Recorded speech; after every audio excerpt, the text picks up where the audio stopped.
आज अनेक ठिकाणी पराभव झाला म्हणून कुणी नाउमेद होण्याची आवश्यकता नाही। येत्या काळातल्या निवडणुकीसाठी आपण सर्वांनी जिद्दीला कामाला लागलं पाहिजे, हे आपण सर्वांनी आज या ठिकाणी ठरवण्याची आवश्यकता आहे। कायमस्वरूपी एखाद्या व्यक्तीने विद्यार्थी राहावा, आम्ही अजून फारच पहिल्या वर्गातले विद्यार्थी आहेत, त्यामुळे साहेब सगळे शिकायला लागलोय।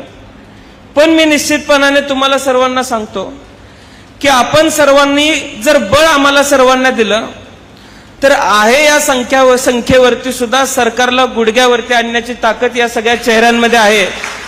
आणि तुम्ही जर सर्वांनी ताकद दिली, नाउमेद न होता उमेदीनं तुम्ही जर कामाला लागलात तर आपले नेते नव्या कल्पना घेऊन बाहेर पडतील। आज देवराज दादांवरती सगळा भार आम्ही टाकणं योग्य नाही।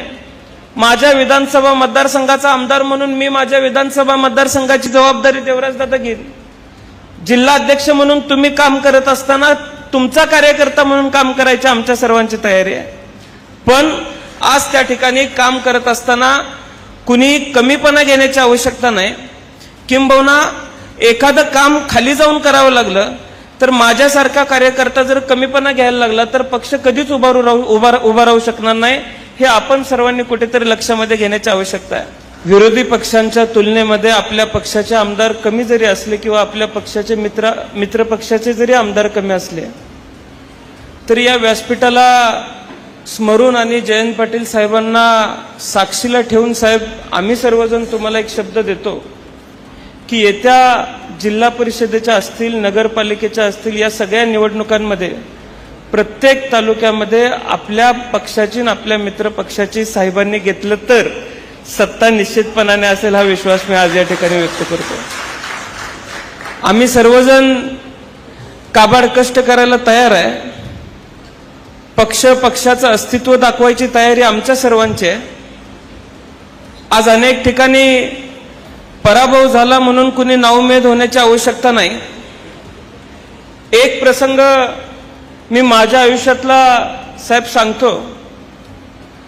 कवटेमंकाळची नगरपंचायत आम्ही सर्वांनी फार कष्टाने निवडून आणली। 3-4 महिन्यातच नगराध्यक्ष पदाची दुसरी निवडणूक लागली आणि नगराध्यक्ष पदाच्या निवडणुकीमध्ये आम्हाला पराभव पत्करावा लागला। त्या नगरपंचायतीची सत्ता गेली। माझ्याबरोबर प्रत्येक घरामध्ये जाऊन प्रचार करणारे सगळे माझे सहकारी गळ्यात पडून रडत होते। थोडंसं मलाही आवरता आलं नाही, पण त्याच्यानंतर पुढच्या महिन्यामध्ये मतदारसंघातल्या 69 ग्रामपंचायतींचा कार्यक्रम लागला।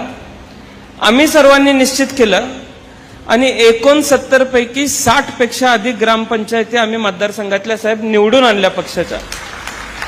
आज अशा जिद्दीनं आणि अशा पद्धतीनं आपण जर येत्या काळामध्ये तयारीला लागलो, मगाशी माझ्यापूर्वी बोलत असताना जिल्ह्यातल्या कामांचा लेखाजोखा दिला, पण माझ्यापूर्वी बोलत असताना एका युवक अध्यक्षानं सांगितलं की अनेक मुंग्यांना एकत्र करून नागाला सुद्धा त्या ठिकाणी पळवून लावू शकतो।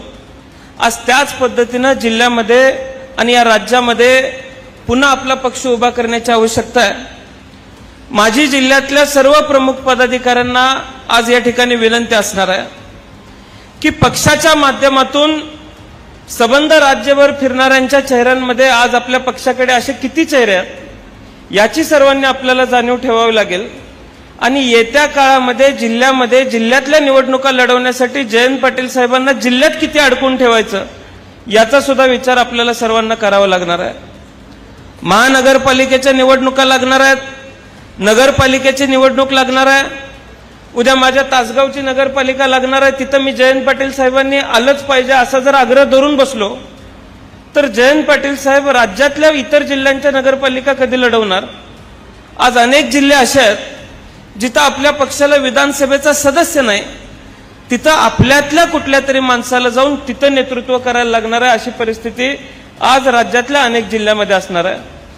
त्यामुळे उद्या नगरपालिकेची जरी निवडणूक लागली किंवा महानगरपालिकेची जरी निवडणूक लागली तरी ते शहराची निवडणूक नसणार आहे, ती आपल्या नेत्यासाठी राज्याचीच निवडणूक असणार आहे। आम्ही सर्वांनी लक्षामध्ये घेतलं पाहिजे आणि येत्या काळातल्या निवडणुकीसाठी आपण सर्वांनी जिद्दीला कामाला लागलं पाहिजे, हे आपण सर्वांनी आज या ठिकाणी ठरवण्याची आवश्यकता आहे।